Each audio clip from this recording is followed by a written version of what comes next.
નમસ્કાર મિત્રો, વિડીયોમાં તમારું સ્વાગત છે। જી હા મિત્રો, અત્યારે હાલના મોટા અને મહત્વના સમાચાર સામે આવી રહ્યા છે। તો મિત્રો, સમાચારમાં વાત કરીએ તો ધાંગધ્રા સુરેન્દ્રનગર હાઈવે પર મંગળવારે ગમખ્વાર અકસ્માત સર્જાયો હતો। કટોડા ગામના પાટિયા પાસે ઊભેલી સીએનજી રિક્ષાને પૂરપાટ ઝડપે આવી રહેલી બોલેરો પિકઅપ ટ્રકે પાછળથી જોરદાર ટક્કર મારી હતી। આ ગંભીર અકસ્માતમાં રિક્ષા ચાલક અને તેમની પત્નીનું મોત નીપજ્યું છે।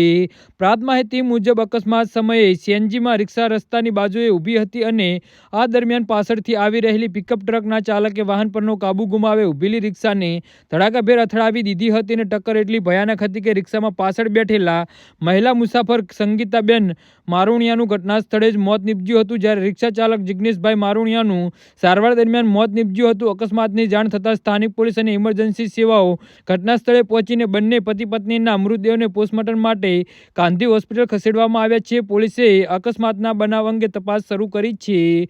જી હા મિત્રો, તો આના વિશે તમારું શું કહેવું છે તો નીચે અમારી કમેન્ટ બોક્સમાં જરૂરથી જણાવજો અને અમારી યુટ્યુબ ચેનલને સબસ્ક્રાઇબ કરવાની ભૂલતા